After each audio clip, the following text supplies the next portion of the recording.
You know you're starting to get old when something obsolete from your childhood starts becoming cool again. And believe me, I'm feeling old seeing these tape camcorders popping up everywhere on Instagram now. And yeah, there's always been cool videographers shooting skateboard films on tape camcorders, but it's starting to become way more popular now. And nothing convinced me more of that fact than seeing these homebrew resellers selling kits of modified camcorders for, and this was shocking to me, hundreds of dollars. And people are apparently buying them. But why pay that much for outdated tech? Even if you bought it yourself and not from one of these resellers, popular old camcorders like the Sony VX1000 that has a cult following can cost hundreds for a working condition model. And that's odd, right? I mean, these are 20 plus year old cameras recording to tape. And actually, that's part of the allure. If you want something to look like a homemade punk rock music video or skateboard mixtape from the 90s, why replicate it digitally when you can go straight to the original source and for cheap? Because it turns out, as I dig deeper and as you'll see later in this video, you can do it for much cheaper than these Etsy resellers have in mind. But how hard is it to find tape and how expensive is it to shoot today? Because that's a constant expense for something like film photography. And I was surprised to find out you can still find several videotape formats available readily, and they're not terribly expensive. And unlike film, you can reuse tape at least a couple of times before you'll have issues. And then you can digitize the tape to your phone or computer. But even better and cheaper, there turns out there's a way to use these old tape camcorders without tape altogether. And this is where the craze has really started to pick up momentum. In recent years, some really simple mods from the community have come out on how you can convert something like a mini DV camcorder to shoot directly onto an SD card, completely bypassing using tape at all. The tapeless camcorder mod. And going back to those pricey camcorder shops, it turns out that's what those modifications are that they're doing, that people are paying hundreds of dollars for. So, of course, I had to find out if I could do this myself and if we could do it for much cheaper. First, I need an old camcorder. And surprisingly, if you look beyond the models with the cult following, these things are dirt cheap, which is kind of exciting.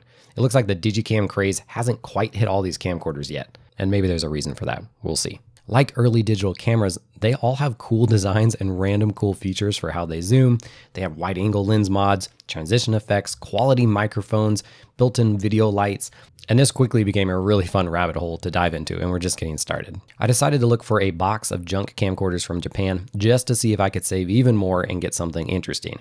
And I've done this in the past for large lots of camera gear or just harder to find camera gear. I'm not really looking for anything specific, so I'm just searching camera lots for camcorders. It's a bit of a scattershot method of searching, but often leads to some unique finds I wouldn't have found any other way, and it's just kind of fun. The site I'm using to shop these Japanese listings is called Bai, and they are sponsoring this video. I've been using them for years before they started sponsoring this channel as a way to find camera gear that's harder to find here in the United States. Like this lot right here looks good.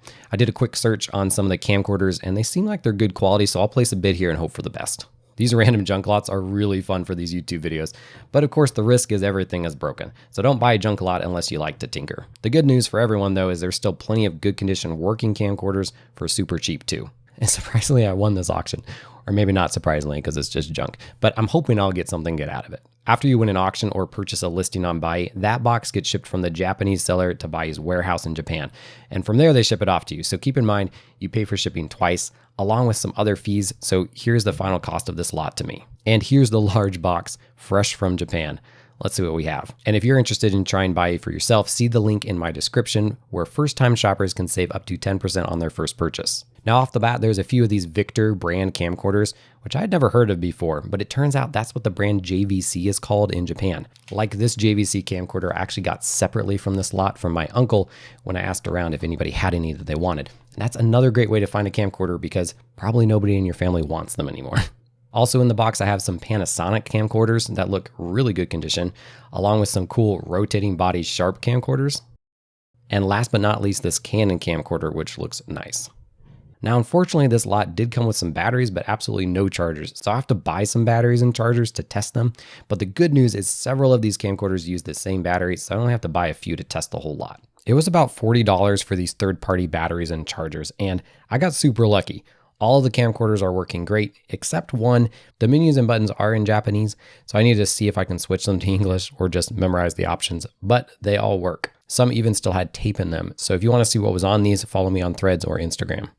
And while you're looking at camcorders, don't get confused if you see a little SD card logo on them. That doesn't mean it can shoot video to an SD card.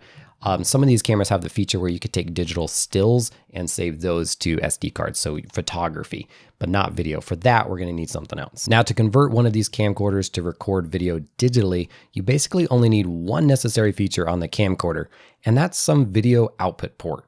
A lot of these camcorders, if not all of them, were made to also plug into a TV and display footage. And without extra adapters, the easiest port to look for is this 3.5mm AV port.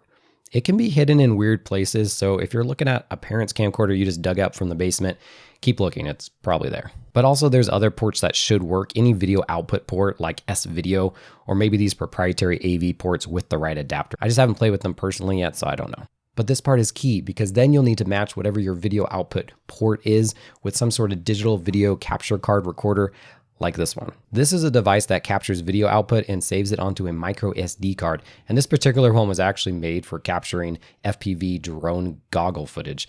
But it's become popular in the digital tape camcorder scene due to its ease of use and features. And you'll see it's super easy to use. So all you do is plug this included cable into the AV port of your camcorder and then the other side into the recorder.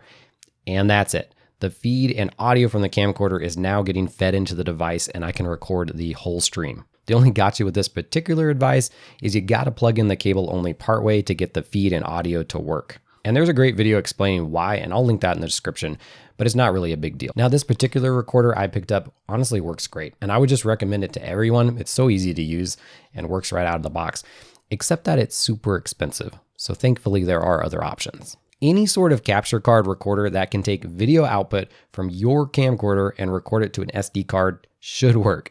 And while I haven't tested these ones personally yet, there are others who have, so you just need to search around some more. Okay, so that's super cool. We can bypass the tape and record directly to an SD card.